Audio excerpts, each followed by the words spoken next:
Hi అండి, అందరికీ నమస్తే. హెయిర్ గ్రోత్ ఎరాయిల్, షాంపూ పొడి, సున్నిపిండి 3 కూడా మంచి రిజల్ట్ ఉన్నాయి. ఆయిల్ నైట్ టైం కానీ డే టైం కానీ కుదుళ్ళ నుంచి సిగుళ్ళ వరకు అప్లై చేసి నెక్స్ట్ డే షాంపూ పొడి అండి. ఇది కుంకుడికాయ, సీకకాయ, ఉసిరిపప్పు, మెంతులు కలుస్తాయి ఈ పొడిలో. మనం ఇవన్నీ కూడా ఇంట్లోనే చేసుకుంటాము. ఎక్కువగా కిలోలు తీసుకునేది షాంపూ పొడి, సున్నిపిండి ఎక్కువగా అడుగుతారు. మంచి రిజల్ట్ అయితే ఉన్నాయండి. దీంట్లో కుంకుడికాయ, చీకకాయ, ఉసిరిపప్పు, మెంతులు కలుస్తాయి. నేను కాస్త పలచగా కలిపాను. ఇంకొద్దిగా చిక్కగా కలుపుకోండి. చాలా వీడియోలో చూపించాను. కుదుళ్ళ నుంచి సిగుర్ల వరకు ప్యాక్ లాగా వేసుకొని ఓ 10 నిమిషాలు, జాబ్కి వెళ్ళే వాళ్ళైతే ఓ 10 నిమిషాలు నెత్తిలో ఉన్నట్లు చూసుకోండి. ఇంట్లోనే ఉంటాము, జాబ్కి వెళ్ళామనుకుంటే ఒక 20-30 నిమిషాలు కూడా ప్యాక్ లాగా వేసి పెట్టుకొని కొద్దిగా వాటర్ పోస్తూ రబ్ చేసి రుద్దేయడమే. డాండ్రఫ్ తీసేస్తుంది, వైట్ హెయిర్ రాకుండా కాపాడుతుంది.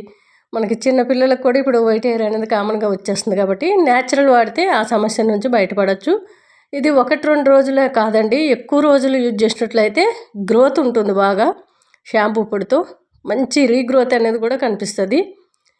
మనకి ఆయిల్ ఎప్పుడు నైట్ టైం కానీ ఇంట్లో ఉంటే డే టైం కూడా పెట్టుకోవచ్చు. స్మూత్గా మసాజ్ చేసి ఓ 10 నిమిషాలు పెట్టుకొని నెక్స్ట్ డే మీరు షాంపూ పొడితోని తలంటుకొని ఒక 6 నెలలు అయితే వాడి చూడండి. చిక్కగా ఒత్తుగా పెరుగుతుందండి జుట్టు. చాలా మంచి రిజల్ట్ అయితే ఉంటుంది. నేను డైలీ మా మనవరాలకి అయితే నేనే తలంటుతాను.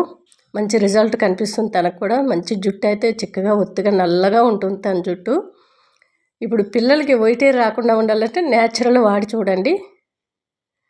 ఇలా మనకి ఫస్ట్ టైం పెట్టుకొని కొద్ది వాటర్ పోసి రబ్ చేసి రుద్దేసి ట్యాప్ కింద తలబెట్టి కడిగేయండి. మీకు ఇంకా జిడ్డు పోలేదు అనిపిస్తే ఇంకొద్దిగా అప్పటికప్పుడే ఒక 1/2 చెంచా వరకు వాటర్లో పోసి కలిపేసుకొని నెత్తులు పోసినట్లయితే మంచి నురగ అనేది కనిపిస్తుంది. న్యాచురల్ లాగే నురగ వస్తుంది. మనకి కెమికల్ షాంపూ అంత నురగ అయితే రాదు. మంచి రీగ్రోత్ అయితే ఉంటుందండి. ఒక 6 నెలలు అయితే మీరు షాంపూ పొడి, హెయిర్ ఆయిల్ వాడి చూడండి. మీకు మంచి రీగ్రోత్ కనిపిస్తుంది. కెమికల్ ఉన్నవి ఎవరు కూడా యూజ్ చేయొద్దండి.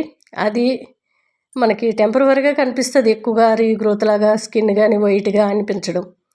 కానీ కొద్ది రోజులు అవుతూ ఉంటే ఒక 6 నెలల సంవత్సరం వాడినామంటే మన స్కిన్ అనేది డ్యామేజ్ అయిపోద్దండి. కెమికల్ ఉన్నవి ఎవ్వరూ వాడొద్దు.